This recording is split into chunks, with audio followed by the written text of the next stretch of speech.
Hmm. Something's missing.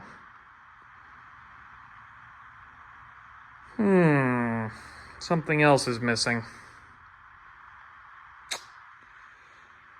Yeah. Yep. Well, it's not exactly the update video I wanted to make on the green truck, but it's what happens with projects and abusive driving and different things.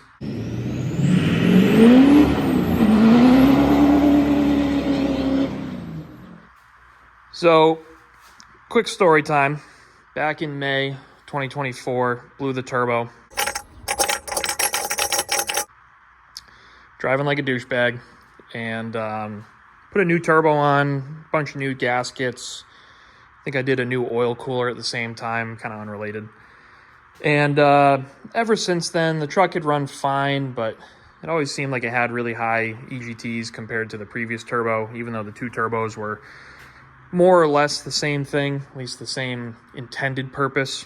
The first one was a Danville 65. The second one was a Dan's Diesel Performance 64 drop-in VGT.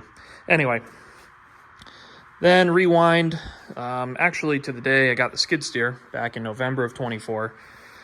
Once again, driving like a douchebag, and truck starts to smoke a little bit, smoking gray out the tailpipe. And initially I'm thinking, maybe it's an oil seal or something like that. And it was really only happening on initial acceleration from a stop. It seemed to clear up afterwards, and it ran fine, normal temperatures, normal boost, normal EGT, all that. And so I parked the truck and really didn't drive it for like a month just because I wasn't in the mood to work on it and whatever else. So over Christmas break, had some time off work, brought it in here, started trying to diagnose it. And the long and short of it was I was getting what appeared to be leaking valve seals in the driver's side head. So I was getting oil accumulation in the exhaust manifold, which would go up to the turbo, and then burn off, which was the smoke I was seeing.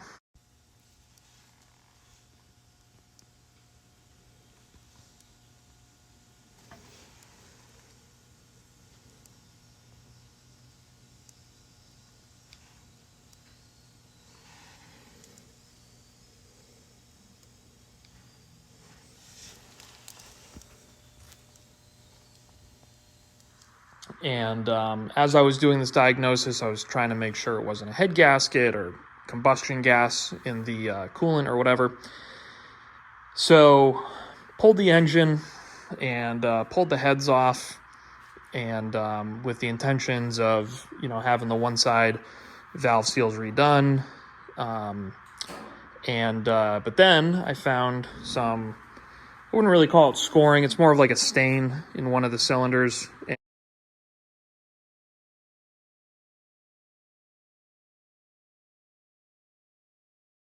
And a corresponding very small piston chip in like the outer piston skirt, I guess, or the top of the piston. And anyway, so the engine's out, getting redone again. It's getting done by Mike and his crew up at RCS Diesel in Ludlow, Mass. They did the short block the first time. Highly recommend. Mike's a great dude, and the quality of work is excellent. Nothing broke because of anything that those guys did. It broke because of my big right foot and poor driving technique. And anyway, so engine's out. It's going to get some new pistons this time because I'm not putting stock pistons back in it. It's going to get fresh set of head studs, heads cut, whatever. So in the meantime, I have some time to work on the chassis, and I'm trying to do, I don't know if I'd necessarily call it body work per se. I bought a set of doors a number of years ago, and they kind of had shitty panels on the inside, but then a while back I picked up a nice set of panels, and my doors are rotted, and just like I had started doing the HD handle conversion years ago, that never worked. So pop the doors off. The bushings also had some slop in them, so I'm doing all new bushings, I'm doing the HD handles. I'm putting my new used doors on, and might tackle some body work. We'll see. When I did this carpet, this is the first carpet I'd ever done. Had no idea what I was doing. Cut it like an idiot. So I'm going to do another new carpet, I think. Carpets are relatively cheap. And then just going to try to make this thing kind of quieter so that when you take it on longer trips, it's there's less noise in the cab. So like I got these little pinholes down here. Then the little cubbies and stuff. Got that one over there. I never even put the insert back in it. The doors, I never put this little guy back in. The panel that goes over this, you could feel air coming through and stuff. And then obviously, you know, when you have a panel like that, it's no good. So I don't know if I'd necessarily call it like a blessing in disguise or anything like that, but it's definitely giving me pretty much no excuse to not work on it. I'm hoping that I'll have it back in time to go to Pennsylvania. I'm trying to think, last time I did this was 2022, or no, I'm sorry, it was the spring of 23.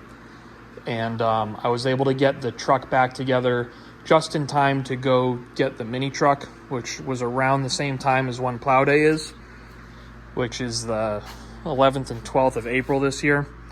So I'm really going to try to make myself commit to coming out here, you know, every day, every other day, and work on this thing, and make some headway with it. So labeled all my harnesses and stuff. I got the upper engine harness over there. Going to make more of an effort to kind of tuck that and clean it up. Really like to try to do air conditioning this time. So a lot of work. Pretty good time of year to do it. Everyone always talks about winter projects, and here it is. So got the engine all tore apart.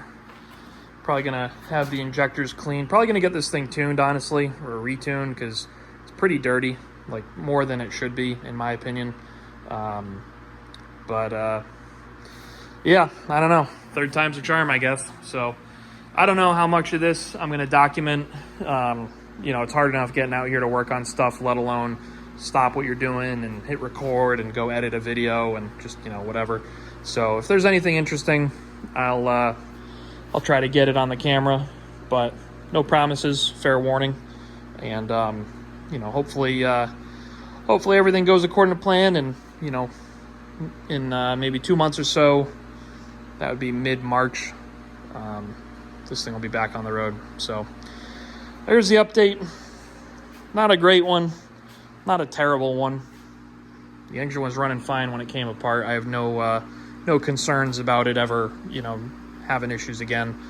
Really just comes down to me and my ability to not just beat the ever-living shit out of this thing anymore. So it's okay, little buddy. You'll be back soon.